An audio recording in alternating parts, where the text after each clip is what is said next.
வணக்கம். பிப்ரவரி 27ஆம் தேதி சனிக்கிழமை பங்குச் சந்தையுடைய சில விஷயங்கள விரைவாக பார்க்கலாம். முக்கியமான டிஸ்க்ளைமர், நான் செபி ரெஜிஸ்டர்ட் அட்வைசர் கிடையாது. இந்த வீடியோல காட்டக்கூடிய அனைத்து கம்பெனிகளும் வெறும் இன்ஃபர்மேஷனல் பர்ப்பஸ்க்காக மட்டுமே. முதலீடு செய்யுங்கன்னு சொல்ற வீடியோ கிடையாது. எந்த ஒரு முதலீட்லயும் ரிஸ்க் இருக்கும். ரிஸ்க் தெரியாம, புரியாம இன்வெஸ்ட் செய்யாதீங்க. ரிஸ்க் புரியலன்னா தயவு செஞ்சு இன்வெஸ்ட்மெண்ட்டை தவிர்த்துருங்க. வீடியோக்குள்ளார போகிறதுக்கு முன்னாடி நம்ம ருப்பி டிரைவர் சேனலை சப்போர்ட் பண்ணுற அனைத்து நல்ல உள்ளங்களுக்கும் நன்றி. வீடியோ பிடிச்சிருந்ததுன்னா தயவு செஞ்சு லைக் பண்ணுங்கள், தெரியாதவங்களுக்காக ஷேர் பண்ணுங்கள். நிஃப்டி கடந்த வாரம் 453 புள்ளிகள் இழந்து கிட்டத்தட்ட 3% குறைவாக க்ளோஸ் ஆயிருக்கு. 14,530 லெவலில் இப்போ இருக்குது. அடுத்த கட்ட சப்போர்ட் என்னுடைய பார்வைக்கு 14,500 மற்றும் 14,250 இருக்கக்கூடும்னு நான் நினைக்கிறேன். உங்கள் பார்வையில் எது சப்போர்ட்டாக இருக்கக்கூடும்னு நினைக்கிறீங்கன்றதை தயவு செஞ்சு பகிர்ந்து கொள்ளுங்கள். அரசாங்கம் ஜிடிபி டேட்டாவை வெளியிட்டிருக்காங்க. டிசம்பர் குவார்ட்டருக்கு உரியது 0.4% அதிகரித்திருக்கு அப்படின்னு ஒரு பாசிட்டிவ் நியூஸ் தந்திருக்காங்க அரசாங்கம். இதே போன வருடம் இதே குவார்ட்டரில் பார்க்கும்போது 3.3% அதிகரித்தது ஜிடிபி.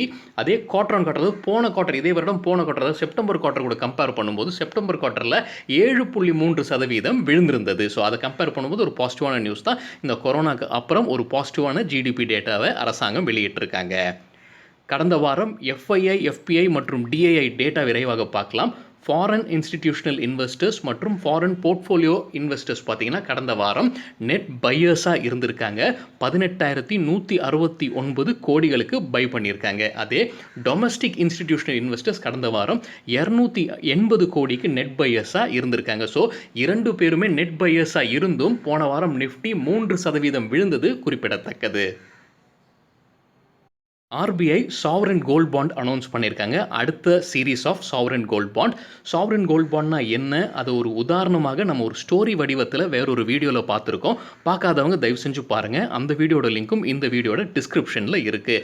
என்ன ப்ரைஸ் நிர்ணயிச்சிருக்காங்கன்னு பார்க்கும்போது 1 கிராமுக்கு 4,662 ரூபாய்னு நிர்ணயிச்சிருக்காங்க. ஆன்லைனில் குறிப்பாக நெட் பேங்கிங்கில் ஈஸியாக அப்ளை செய்யலாம். அப்படி அப்ளை செஞ்சீங்கன்னா கிராமுக்கு 50 ரூபாய் தள்ளுபடியும் உண்டு. Rajapalayam Mills Limited rights issue announce பண்ணியிருக்காங்க. இந்த தகவலை நமக்கு ஷேர் பண்ணது நம்ம சேனல் நண்பர் திரு பிரஷ்யஸ் பிரசாத். அவருக்கு இந்த நேரத்தில் நன்றிகள். விரைவாக நியூஸை பார்க்கலாம்.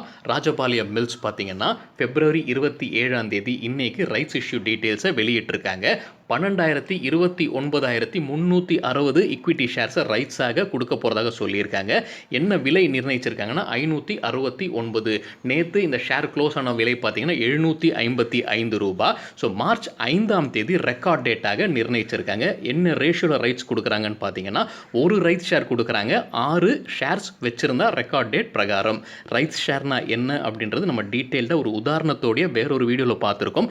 பார்க்கணுன்னு விருப்பப்படுறவங்க தயவு செஞ்சு பாருங்கள். அந்த வீடியோட லிங்க் இந்த வீடியோட டிஸ்கிரிப்ஷனில் இருக்குது. ரைட்ஸ் இஷ்யூட டேட்ஸும் கொடுத்துருக்காங்க. இஷ்யூ ஓப்பன் டேட் பார்த்தீங்கன்னா மார்ச் 15ஆம் தேதி. இஷ்யூ க்ளோசிங் டேட் மார்ச் 30ஆம் தேதி. இதில் ஆன் மார்க்கெட் ரெனன்சியேஷன் டேட் பார்த்தீங்கன்னா மார்ச் 24ஆம் தேதிக்குள்ளார ஆன் மார்க்கெட் ரெனன்சியேஷன் பண்ணுறோன்னு நினைக்கிறவங்க பண்ணிடணும். ஸோ இது எல்லாமே அந்த வீடியோவில் இருக்குங்க டிஸ்கிரிப்ஷன். ஸோ தயவு செஞ்சு பார்க்காதவங்க தயவு செஞ்சு பாருங்கள். ஆப்பிள் இந்தியா இன்னைக்கு ஒரு நியூஸ் இருக்குது. பிப்ரவரி 27ஆம் தேதி கம்பெனி 1080 கோடி ரூபாய்க்கு ஃபண்ட் ரைசிங் பண்ணுறதுக்கு அப்ரூவல் கொடுத்துருக்காங்க. அவங்க மார்ச் 24ஆம் தேதி எக்ஸ்ட்ராடினரி ஜெனரல் மீட்டிங்கில் மற்ற மெம்பர்ஸோட அப்ரூவல் வாங்குறதுக்கான வாய்ப்புகள் இருக்குன்னு தெரிவிச்சிருக்காங்க. பாரதி ஏர்டெல்லில் நேற்று ஒரு bulk deal நடந்திருக்குங்க.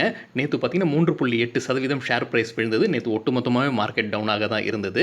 Integrated core strategies Asia private லிமிடெட்ன்ற கம்பெனி ஏர்டெல்லுடைய 3.7 கோடி ஷேர்ஸை விற்றுருக்காங்க. ஒரு ஷேருக்கு 556 ரூபாய் 46 காசு அப்படின்ற விலைக்கு விற்றுருக்காங்க. அதே மாதிரி வேறொரு பல்க் டீல் நடந்தது. ரிலையன்ஸ் பவர் லிமிடெட் கம்பெனியில் நேற்று ரிலையன்ஸ் பவர் லிமிடெட் கம்பெனி கிட்டத்தட்ட 10% அதிகரிச்சிருக்கு. ஆனால் பல்க் டீலில் எதிர்மறையாக செல்லிங் நடந்திருக்கு. ஆக்சிஸ் பேங்க் 3.45 கோடி ஷேர்ஸை செல் பண்ணியிருக்காங்க. ஒரு ஷேருடைய விலை 4 ரூபாய் 11 காசு அப்படின்ற விலைக்கு. Dynamic products limited speciality chemicals நேற்று 7% அதிகரித்தது. பல்க் டீலில் பையிங் நடந்திருக்கு. நிரஞ்சன் எஸ் ஷெட்டி அப்படின்றவர் 75,000 ஷேர்ஸ் வாங்கியிருக்கிறாரு. 393 ரூபாய் 42 காசு அப்படின்ற விலைக்கு. ரெயில்டெல் கார்ப்பரேஷனுக்கு நேற்று ஒரு பல்க் டீல் நடந்திருக்குங்க. நேற்று தான் ஐபிஓ லிஸ்ட் ஆச்சு. அது 29% நேற்று கெயினில் இருந்திருக்காங்க. லாஸ்ட் ட்ரேடிங் ப்ரைஸ் பார்க்கும்போது ₹121. கோல்ட்மேன் சாக்ஸ் இந்தியா ஃபண்டு பார்த்தீங்கன்னா பை பண்ணியிருக்காங்க. 37,09,685 ஷேர்ஸ். ஒரு ஷேருடைய விலை ₹113.57. அதே மாதிரி நிப்பான் இந்தியா மியூச்சுவல் ஃபண்ட் 50 லட்சம் ஷேர்ஸு. ஒரு ஷேரோட விலை ₹109 வாங்கியிருக்காங்க. அதே மாதிரி Nippon India mutual fund multi cap ஃபண்டும் 20 லட்சம் ஷேர்ஸ் வாங்கியிருக்காங்க. ஒரு ஷேருடைய விலை ₹116.13. கடந்த வாரம் நிஃப்டி 3% வீழ்ந்திருந்தாலும் சில ஸ்டாக்ஸ் நல்லா பர்ஃபார்ம் பண்ணியிருக்காங்க. ஸோ என்னுடைய பார்வைக்கு எட்டிய சில ஸ்டாக்ஸ், இந்துஸ்தான் காப்பர் போன வாரம் 74% அதிகரித்தது. ராஷ்ட்ரிய கெமிக்கல்ஸ் அண்ட் ஃபர்டிலைசர் நம்ம நியூஸும் பார்த்துருந்தோம் டெய்லி வீடியோவில், 38% கடந்த வாரம் அதிகரித்திருக்கு. ரிலையன்ஸ் பவர் இப்போ தான் பார்த்த ஒரு நியூஸு, 37% அதிகரித்திருக்கு. ராணே மெட்ராஸ் 36%, நேஷனல் ஃபர்டிலைசர் 34% அதிகரித்திருக்கு. டிவிஎஸ் எலக்ட்ரானிக்ஸ் மற்றும் மேட்ரிமோனி.com தலா 33% அதிகரித்திருக்கு. எவரடி இண்டஸ்ட்ரீஸ் நேற்று நம்ம ஒரு நியூஸ் பார்த்துருந்தோம் டெய்லி வீடியோவில், 32% போன வாரம் அதிகரித்திருக்கு. எம்எம்டிசி சைலண்டாக 31% போன வாரம் அதிகரித்திருக்கு. ஐஐஎஃப்எல் ஃபினான்ஸ் 29% அதிகரித்தது போன வாரம். இதே நிஃப்டியில் இருக்கிற ஸ்டாக்ஸ் எது நல்லா பர்ஃபார்ம் பண்ணியிருக்கு போன வாரம்னு பார்க்கும்போது, ஹிண்டால்கோ இண்டஸ்ட்ரீஸ் 10% அதிகரித்தது. கோல் இந்தியா 9% அதிகரித்தது. டாடா ஸ்டீல் 6.5%, ஓஎன்ஜிசி 5% அதிகரித்தது. Bharat petroleum corporation limited 4%, Tata Motors 3.5% அதிகரித்தது போன வாரம்.